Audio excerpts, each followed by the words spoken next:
આજની પ્રેસ વાર્તામાં અમારી સાથે ખાસ ઉપસ્થિત અમદાવાદ શહેર કોંગ્રેસ સમિતિના પ્રમુખ આદરણીય બેન સોનલબેન પટેલ, અમદાવાદ જિલ્લા કોંગ્રેસ સમિતિના પ્રમુખ પૂર્વ ધારાસભ્ય માનનીય શ્રી રાજેશભાઈ ગોહિલ, પ્રદેશ કોંગ્રેસ સમિતિના અમારા મીડિયા કન્વીનર માનનીય ડોક્ટર મનીષભાઈ દોશી, અમારા પ્રવક્તાશ્રીઓ માનનીય શ્રી હેમાંગભાઈ રાવલ, ડોક્ટર અમિત નાયક અને હિરેનભાઈ બેનકર, આપ સૌ ઇલેક્ટ્રોનિક્સ અને પ્રિન્ટ મીડિયાના પત્રકાર મિત્રોની હાર્દિક સ્વાગત કરીએ છીએ.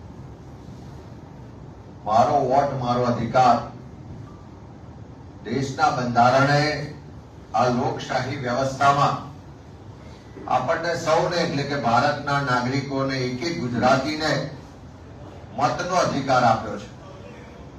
દેશના બંધારણે સમાનતાના અધિકારના ભાગ સ્વરૂપ એક વ્યક્તિ એક વોટ એ આપણને અધિકાર આપ્યો છે.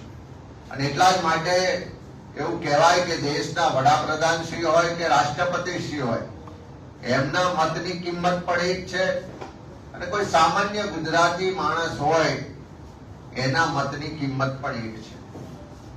એટલે એક વ્યક્તિ એક વોટ એ બંધારણે આપેલો અધિકાર છે.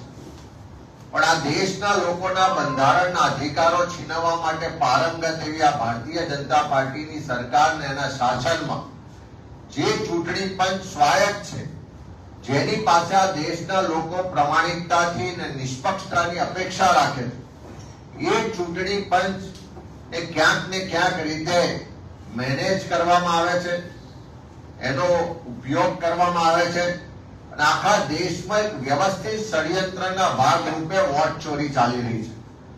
અને એટલા જ માટે દેશના જનનેતા, લોકસભામાં વિપક્ષના નેતા આદરણીય રાહુલ ગાંધીજીએ જે આખા દેશના લોકોના મનમાં એક શંકા હતી કે ક્યાંક ને ક્યાંક ચૂંટણીઓમાં કંઈક ખોટું થાય છે, ચૂંટણી પંચ નિષ્પક્ષતાથી કામ નથી કરતું, ચૂંટણી પંચ ક્યાંક ને ક્યાંક ભારતીય જનતા પાર્ટીને સમર્થન કરે છે અને મદદ કરે છે, એવી જે લોકોના મનમાં એક શંકા હતી. અને એના કારણે વારંવાર જ્યારે ચૂંટણીઓના પરિણામ આવે ત્યારે જુદા જુદા રાજ્યોમાંથી એવો અવાજ ઉઠતો કે ચૂંટણી પંચની કામગીરી નિષ્પક્ષ નથી અને આ ચૂંટણીઓમાં ક્યાંક ગોલમાલ કે ખોટું કરવામાં આવ્યું છે. રાહુલ ગાંધીજીએ જ્યારે વોટ ચોરીનું આખું જે નેક્સસ ચાલે છે અને કેવી રીતે આ વોટ ચોરી થાય છે એ બાબતે વિસ્તૃત રીતે પ્રેસ કોન્ફરન્સના માધ્યમથી આખા દેશ અને દુનિયાના લોકોને બતાવ્યું કે ચૂંટણી પંચ જે નિષ્પક્ષ હોવું જોઈએ, જેણે તટસ્થતાથી કામ કરવું જોઈએ, એ એની કામગીરી બજાવતું નથી અને ક્યાંક ને ક્યાંક ભારતીય જનતા પાર્ટીને મદદ કરવા માટે વોટ ચોરી થતી હોય એવું આખું તથ્યો પુરાવા સાથે પ્રેસ કોન્ફરન્સના માધ્યમથી વાત આપણી બધાની સમક્ષ, દુનિયા સમક્ષ મૂકી.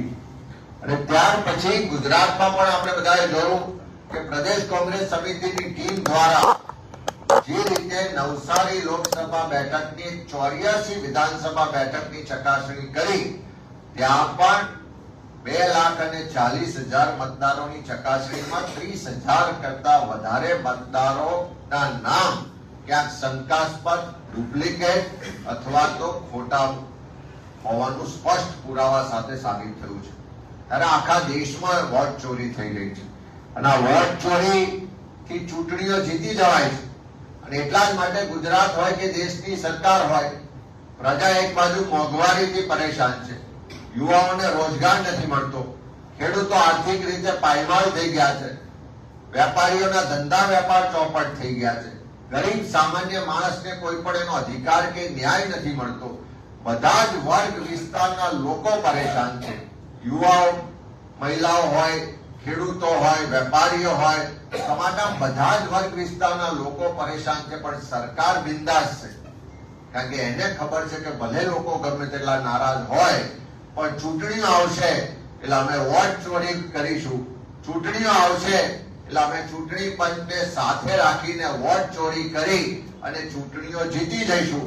એટલે ભલે લોકો ખાડામાં પડે, ભલે લોકોને મોંઘવારીનો માર સહન કરવો પડે, ભલે પેપરો ફૂટે, ભલે લોકોને નોકરીઓ ના મળે, કર્મચારીઓ આંદોલન કરે, કામદારો પરેશાન હોય, પણ સરકારને કોઈની ચિંતા નથી, કારણ કે સરકારમાં બેઠેલા લોકો આ વોટ ચોરી સાથે સીધા સંડોવાયેલા છે. અને આપણે વોટ ચોરી એટલે શેની ચોરી? વોટ ચોરી એટલે તમારા મારા આપણને સૌને જે દેશના સંવિધાને અધિકારો આપ્યા છે અધિકારોની ચોરી.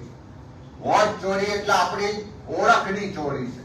અને વોટ ચોરીને કારણે લોકોનો અવાજની ચોરી થઈ જાય છે, લોકોના અધિકારની ચોરી થઈ જાય છે, લોકોની સ્વતંત્રતાની ચોરી થઈ જાય છે, જે ઉત્પાદનો થાય છે એની ચોરી થઈ જાય છે, શિક્ષણ કે અન્ય જે વ્યવસ્થાઓ છે એમાં જે ખોટું થાય છે એ બધી જ જગ્યાએ આ વોટ ચોરીની અસર થાય છે.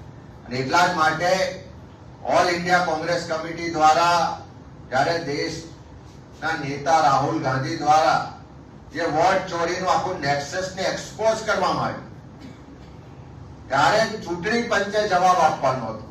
જે પણ અનિયમિતતાઓ ચોરી પકડાય એની પર કાર્યવાહી કરવાની જવાબદારી ચૂંટણી પંચની હતી. પણ એ ચૂંટણી પંચ વિપક્ષના નેતા રાહુલ ગાંધીજી પાસે એફિડેવિટની માંગણી કરતું. ચૂંટણી પંચ ચૂપ રહેતું, કોઈ કાર્યવાહી ના કરે. અને બીજી બાજુ જ્યારે પોતાની ચોરી પકડાઈ ગઈ હોય એમ ભાજપનો નાનામાં નાનાથી લઈને મોટો નેતા ચારે તરફ કાગા રોડ મચાવતા હતા, બૂમાબૂમ કરતા હતા. એનો સ્પષ્ટ મતલબ છે કે વોટ ચોરીનું જે નેક્સસ છે એના છેડા ક્યાંક ને ક્યાંક કમલમ સુધી પહોંચે છે. અને એ પકડાઈ જવાને કારણે આખી ભારતીય જનતા પાર્ટી આજે બૂમાબૂમ કરી રહી છે. અને એટલા જ માટે આ વોટ ચોરીના નેક્સસને ખુલ્લું પાડવા માટે આ કોઈ રાજકીય કાર્યક્રમ નહીં, પણ તમારા મારા ભારત દેશના વાસીઓના જે સંવિધાનિક અધિકારો છે એની રક્ષા માટેનો કાર્યક્રમ છે. આ તમારી મારી સૌની જે ઓળખ છે એની જે ચોરી થઈ રહી છે એના માટેનો કાર્યક્રમ છે. આ લોકશાહી બચાવવા માટેનો કાર્યક્રમ છે. અને એ કાર્યક્રમના ભાગ સ્વરૂપ આખા દેશના નાગરિકો જે અત્યારે એકી અવાજે કહી રહ્યા છે કે વોટ ચોર ગદ્દી છોડ, એ અભિયાનને સમર્થન આપવા માટે સહી ઝુંબેશનો કાર્યક્રમ ઓલ ઇન્ડિયા કોંગ્રેસ કમિટી દ્વારા જાહેર કરવામાં આવ્યો છે. અને આ કાર્યક્રમ અંતર્ગત કોંગ્રેસના આગેવાનો કાર્યકરો લોકોની વચ્ચે જઈ રહ્યા છે. લોકોને આખી વોટ ચોરીની વાત, આખી લોકશાહી બચાવવાની જે વાત છે, સંવિધાનિક અધિકારોની રક્ષાની વાત છે, એ વાતો સાથે સંવાદ કરી રહ્યા છે અને સમર્થન રૂપે સહી લઈ રહ્યા છે. અને ગુજરાતમાં પણ આ વોટ ચોર ગદ્દી છોડ સહી ઝુંબેશ અભિયાનના ભાગ રૂપે આખા ગુજરાતમાં એક સાથે ઝુંબેશ ઊભી કરવાના ભાગ સ્વરૂપ 3 ઓક્ટોબર થી શરૂઆત કરી અને 10 ઓક્ટોબર સુધી આખા ગુજરાતના પ્રદેશથી લઈને બૂથ સુધી તમામ સ્તરના આગેવાનો કાર્યકરો દ્વારા આ સહી ઝુંબેશ ને વિધિવત રીતે લોકોની વચ્ચે લઈ જવામાં આવશે. આ સહી ઝુંબેશના માધ્યમથી લોકોનું સમર્થન મેળવવામાં આવશે. આ સહી ઝુંબેશના માધ્યમથી લોકોને જાગૃત કરવામાં આવશે. અને આ સહી ઝુંબેશના માધ્યમથી લોકોને પણ અપીલ કરવામાં આવશે કે આ એક જાગૃત નાગરિક તરીકે તમારા વોટની રક્ષા થાય એ જોવાની જવાબદારી તમારી છે. તમારા વોટનો દુરુપયોગ કોઈ બીજો ના કરી જાય એ જોવાની જવાબદારી તમારી છે. આ ખાલી કોંગ્રેસ પક્ષની જવાબદારી નથી, પણ લોકશાહી બચાવવાની જવાબદારી આ દેશના એક એક નાગરિકની છે. અને એક જાગૃત નાગરિક તરીકે, ગુજરાતી તરીકે બધાને વિનંતી કરીએ કે તમે બધા પણ આ અભિયાનમાં વોટ રક્ષક તરીકે જવાબદારી સ્વીકારીને જોડાઓ. તમારા પોતાના ઘરમાં, તમારા ઘરની આજુબાજુ, તમારા પોતાના બૂથમાં જ્યાં પણ વોટ ચોરી તમને ધ્યાને આવે એ વાતને ખુલ્લી પાડો. તમારી આ એક પહેલ, તમારી આ થોડી જાગૃતતા લોકશાહી બચાવવામાં બહુ મોટું યોગદાન સાબિત થવાની છે. તમારો સંવિધાનિક અધિકાર બચાવવાની જવાબદારી તમારી પણ છે. મારો વોટ મારો અધિકાર એ દરેક નાગરિકનો અધિકાર છે. અને એ અધિકારની રક્ષા કરવા માટે તમે બધા પણ આ અભિયાનમાં ખુલીને આગળ આવો, સાથે મળીને આપણે બધા જો આ વોટ ચોરોને ખુલ્લા પાડવાના અભિયાનમાં જોડાઈશું તો હું ચોક્કસ વિશ્વાસ સાથે કહું છું કે ગુજરાતમાં પણ ખૂબ મોટા પ્રમાણમાં વોટ ચોરી થઈ રહી છે અને આ વોટ ચોરીના માધ્યમથી તમારા અધિકારો તો છીનવાય છે, પણ જે સરકારની જવાબદારી છે લોકોની સુખાકારી માટે કામ કરવાની, લોકોની સુરક્ષા માટે કામ કરવાની, યુવાનોને રોજગાર આપવાની, મોંઘવારીને કંટ્રોલ રાખવાની, ધંધા વેપાર માટેનું પર્યાપ્ત વ્યવસ્થાને વાતાવરણ આપવાની, એ જવાબદારીમાંથી સરકાર જે હાથ પાછા ખેંચી રહી છે એની પાછળનું એકમાત્ર કારણ વોટ ચોરી છે. ત્યારે આ વોટ ચોરોને ખુલ્લા પાડવાના અભિયાનમાં અમારી સાથે જોડાઓ, લોકશાહીની રક્ષા કરો અને સાથે સાથે તમારો જે વોટનો અધિકાર છે એની પણ રક્ષા કરો એવી ગુજરાતના નાગરિકોને વિનંતી કરું છું. સાથે સાથે 3 ઓક્ટોબર થી શરૂઆત કરીને 10 ઓક્ટોબર સુધી આખા ગુજરાતમાં પ્રદેશ કોંગ્રેસ સમિતિના માધ્યમથી અમે આ અભિયાનને લઈને લોકો વચ્ચે જઈ રહ્યા છે. એક ઝુંબેશના સ્વરૂપમાં જઈએ છીએ અને આ સમયગાળામાં અમારા તમામ આગેવાનો પણ બુથ સ્તરે પોતપોતાના બુથથી શરૂઆત કરીને પ્રદેશ સુધી બધી જગ્યાએ એમાં સહભાગી થશે અને આ અભિયાનમાં કદાચ પ્રત્યક્ષ રીતે તમે સહી કરીને અમારી સાથે જોડાઈ ના શકો, કદાચ આપણે પ્રત્યક્ષ ના મળી શકીએ તો પ્રદેશ કોંગ્રેસ સમિતિ દ્વારા એક વોટ્સઅપ નંબર અને મિસ કોલ નંબર તમારી વચ્ચે જાહેર કરીએ છીએ.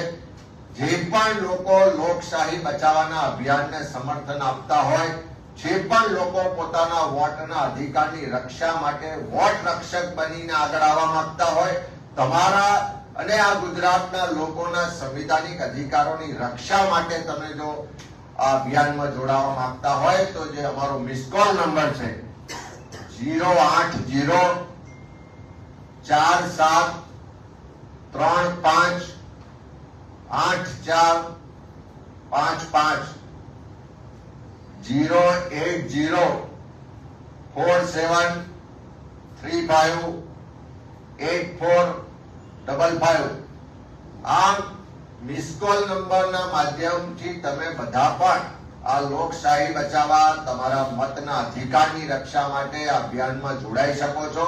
તમારો એક મિસ કોલ, તમારી એક સિગ્નેચર આ દેશમાં લોકશાહી બચાવવાની જે લડાઈ ચાલે છે એને સમર્થન પૂરું પાડશે. તમારો એક મિસ કોલ, તમારી એક સિગ્નેચર આ દેશના લોકોના સંવિધાનિક અધિકારોની રક્ષામાં પણ મોટું એક બળ પૂરું પાડશે. આવો આપણે સૌ આ ગાંધી સરદારની ભૂમિ છે, જે ભૂમિએ આ દેશને આઝાદી અપાવવામાં પણ ખૂબ મોટું યોગદાન આપ્યું છે. આ ભૂમિના વીર સપૂતોએ આપણને આઝાદી અપાવી છે. આ નવી આઝાદીની લડાઈમાં પણ આપ સૌ લોકશાહીની રક્ષા માટે, સંવિધાનિક અધિકારોની રક્ષા માટે આ વોટ ચોર ગદ્દી છોડ સહી ઝુંબેશમાં અમારી સાથે જોડાઓ એવી અમે ગુજરાતના નાગરિકોને અપીલ કરીએ છીએ.